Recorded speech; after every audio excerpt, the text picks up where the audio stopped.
Welcome to the show, Jim Gaffigan, Jerry Seinfeld. How are you? Hello. Hello.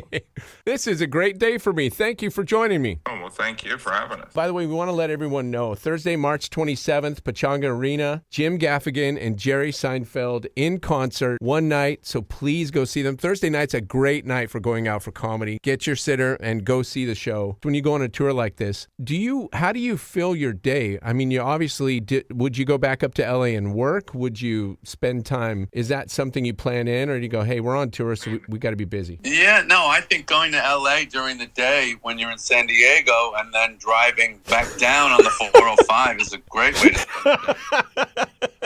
Well, that's what some of it is so fun about Jerry and I touring together is we combine our approaches of when you tour, because every comedian has their own kind of ritual on what they do. And so what we will be doing, depending when, we get into town, that might influence it. But, obviously San Diego is a piece of heaven. I remember one time I was on a bus tour with my kids and we were in San Diego, and my daughter was probably like 6 and she was in the pool and she was very confused. She was like, why don't we live here? Like, it doesn't make sense. Someone wouldn't choose to live in San Diego. Like, she thought it was spelled like an egg, It is a lot like that living here. Jerry, your kids are too old to want to go on tour with you at all. Do they join up with you and meet with you anywhere? Yeah, they come and watch me sometimes, but mostly when I'm working, I just like to go and work. Jim is amazing that he actually can combine a family trip with being a professional comedian. This absolutely stymies me. I could never do it because I'm not the same person. I'm a completely different person as a family guy and a comedian. It's not the same personality. Yeah. I have to remove my brain completely. Dramatic gear shift. Going from this, and my family won't be with me, thank Jesus.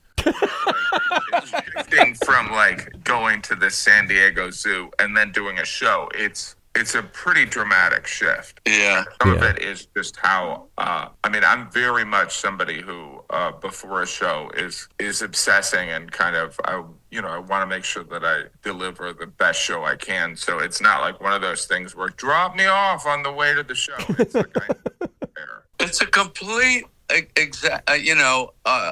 personality change. I mean, that's why they have, bring your daughter to work day. One day. That's it for the year. Yeah. I've thought that. So for the both of you, did you really get to know each other really well working on Frosted together? Have you always had comedians travel in the same circle so much, but do you think that's where the genesis for this tour came about? No, we had planned to do this even before the pandemic, right, Jim? Yeah. We had talked about we wanted to do this, and it's just worked out great. We love hanging out. We love doing the shows together. We do a little thing together on stage where we come out together at first, and then we each do our own sets. So we're just having a ball. We want everyone to come out Thursday, March 27th. Come to Pechanga Arena. Is there anywhere in particular you always tell people to go buy tickets? Yeah, I just would say go to either Jerry's website or my website, but definitely Ticketmaster, just because occasionally someone will go to a resale website and they'll be like, $5,000 for a ticket.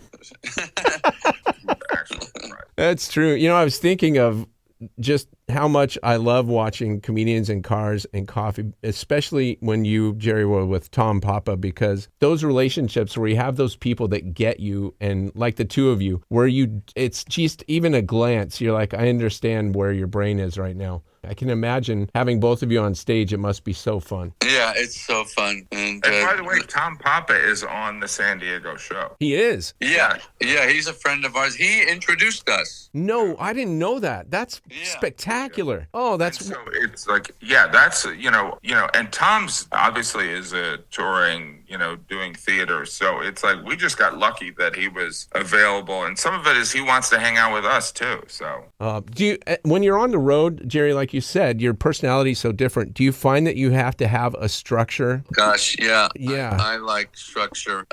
But, Jim, any successful touring act has built a routine of how they survive the road. Otherwise, it'll kind of wear you down. And it's really funny to see what other guys do. I get a huge kick out of watching Jim's behaviors just really make me laugh. Totally different from mine. Yeah. Really? But it's fun to kind of meld them together. Yeah.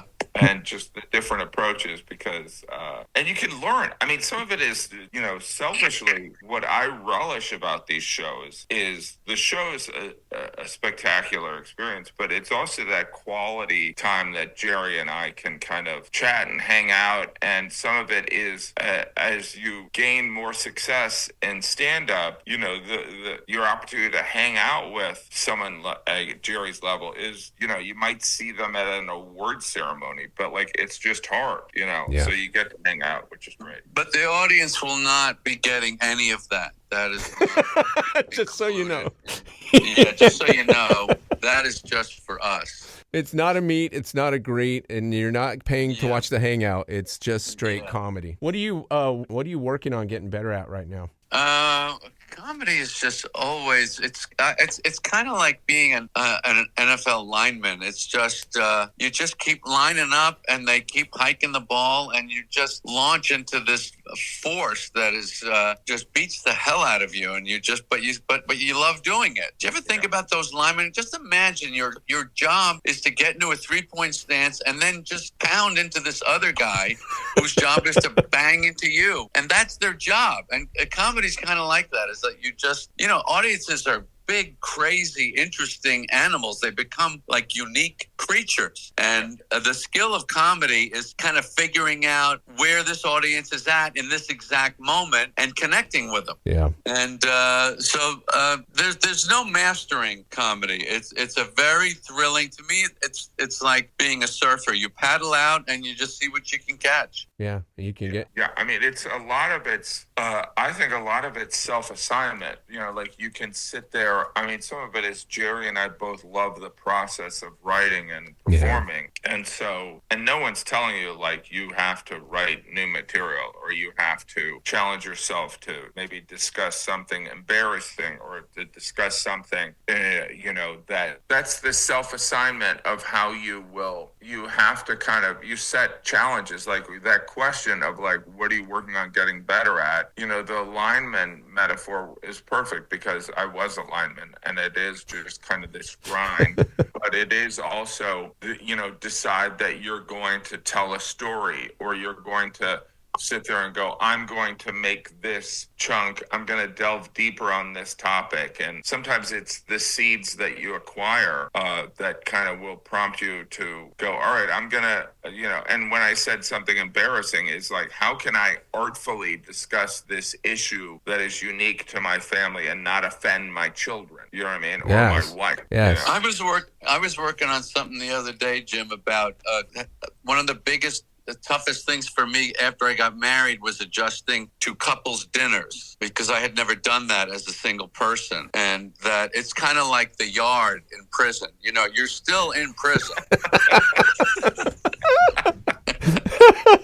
That's brilliant. Well, the thing is I also think that there's something really funny about, because I was kind of tracking this, where when you're a little kid, you have friends that your best friend is like a neighborhood kid. Right. And then you go to school and you have friends that are kind of from your community. And then you go to college and there's different friends that you maybe have even more things in common with. And then you become out of school or out of high school and you meet your adult friends and you're like, oh, these are the people. And then you get married and then you're forced to be friends with your spouse's friends. And then you have kids and then you're forced to be friends with these parents of other kids that you have nothing in common with. They're just little league. And you're like, all right, And so it goes full circle. Yeah, I actually have a bit very similar as part of the same bit, and that I say that after I learned to do all those things, I've had chameleons. I've had actual lizards say to me, "I've never seen anyone adjust like this."